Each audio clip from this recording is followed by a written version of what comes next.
Tersebutlah dua bersahabat bernama Embro dan Pipo. Mereka adalah tipe pemuda yang berambisi untuk menjadi orang terkaya di desanya.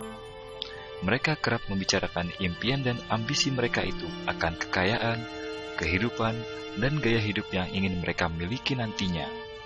Mereka tidak takut untuk bekerja keras.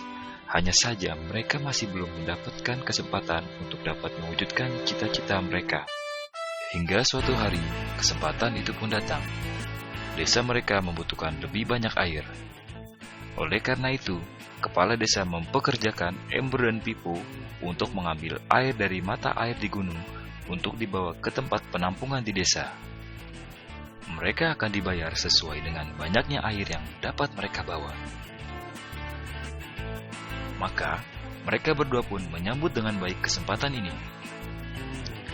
Embro dan Pipo pun segera melaksanakan pekerjaan tersebut dengan bersemangat. Setiap hari sejak pagi hingga sore, mereka bergegas menuju mata air dengan membawa ember masing-masing. Mereka bekerja keras untuk membawa air sebanyak mungkin ke tempat penampungan air di desa.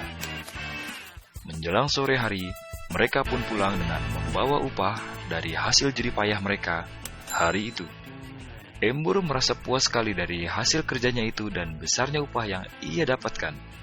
Ia yakin bahwa dengan pekerjaannya ini, ia bisa segera mewujudkan cita-citanya. Lain halnya dengan Pipo, ia merasa tidak nyaman dengan cara yang mereka lakukan itu.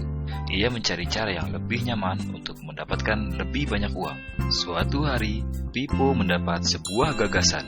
Ia berniat membangun sebuah saluran pipa untuk langsung mengalirkan air ke tempat penampungan di desanya, sehingga ia tidak perlu lagi membawa ember.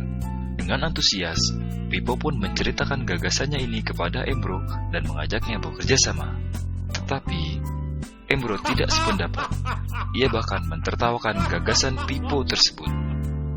Embro merasa dirinya mampu mendapatkan lebih banyak uang dengan cara lebih sering mengambil air dan menggunakan ember yang lebih besar. Dengan cara ini, Embro yakin penghasilannya akan meningkat.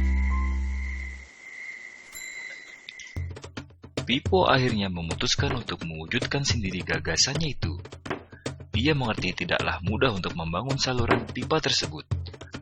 Dibutuhkan beberapa tahun untuk menyelesaikan dan menikmati hasilnya. Namun, tekadnya telah bulat. Ia pun tetap bekerja keras mengangkat air dengan ember setiap hari seperti biasa. Tetapi di akhir minggu dan setiap ada waktu luang, Pipo bekerja untuk membangun saluran pipanya. Pada bulan-bulan pertama, hasilnya hampir tidak kelihatan. Orang-orang mulai banyak mentertawakan dan mencemooh Pipo. Mereka menjulukinya Pipo si manusia saluran pipa. Sementara itu, penghasilan Embro telah meningkat 2 kali lipat.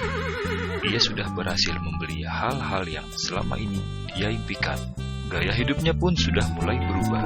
Ia sering menghabiskan waktu dengan berfoya-foya sepulang kerja, menikmati hasil jerih payahnya mengangkat ember.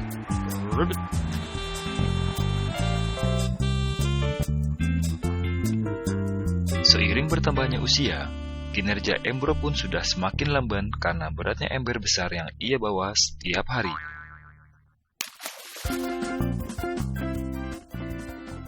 Bulan berganti bulan, tahun berganti tahun, dan akhirnya Pipo berhasil menyelesaikan saluran pipanya. Kini tanpa perlu bersusah payah mengangkat ember, Pipo akan mendapat lebih banyak uang berkat air yang terus mengalir memenuhi tong-tong air di tempat penampungan. Air terus mengalir tanpa henti, bahkan saat ia tidur, makan, ataupun saat pergi berlibur. Pipo pun puas dan bangga berkat tekad dan kerja kerasnya. Kini penghasilannya pun mengalir tiada henti, seiring aliran air di saluran pipanya. Cerita Embro dan Pipo menggambarkan kehidupan kita. Pekerjaan yang dilakukan mereka melambangkan apa yang dilakukan banyak orang dalam mendapatkan penghasilan.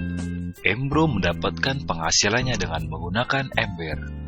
Ia harus pulang pergi mengisi embernya untuk ditukarkan dengan uang. Untuk meningkatkan penghasilan, Embro lebih rajin pergi ke mata air dan juga memperbesar ukuran embernya. Dalam kehidupan yang nyata, jika kita ingin meningkatkan penghasilan, kita harus bekerja lebih keras. Misalnya dengan bekerja lembur atau mendapatkan pekerjaan tambahan. kita juga dapat memperbesar ember kita, yaitu dengan menerima posisi pekerjaan yang lebih tinggi. Sebagian besar dari kita menukarkan waktu untuk mendapatkan uang. Seperti juga Embro, kita hanya memiliki 24 jam per hari, dan tidaklah mungkin kalau kita membarterkan seluruh waktu kita untuk bekerja. Ada saatnya ketika kita tidak mampu membarter lagi waktu kita karena alasan usia, penyakit, ataupun alasan lainnya, sehingga penghasilan kita terhenti sama sekali. Tetapi coba perhatikan apa yang dilakukan Pippo. Secara bijaksana, Pippo tidak membarterkan seluruh waktunya hanya untuk mendapatkan penghasilan yang terbatas. Dia menggunakan sebagian waktu yang dimilikinya untuk membangun saluran pipa karena dia tahu saluran pipa ini akan mendatangkan penghasilan yang berkesinambungan tanpa ia harus membarterkan seluruh waktunya. Dia tahu bahwa suatu hari nanti, mungkin karena alasan usia atau kesehatan, dia tidak akan lagi dapat membarterkan waktunya dengan uang. Untuk mampu mewujudkan gagasannya, dia hanya perlu bekerja keras sekali saja dengan cara membangun saluran pipa. Setelah itu, maka penghasilan akan mengalir bagi Pippo. Pippo telah menunjukkan kepada kita bahwa untuk mendapatkan penghasilan, kita tidak harus selalu membarter waktu kita dengan uang. Ada cara lain yang lebih baik. Bagaimana dengan Anda?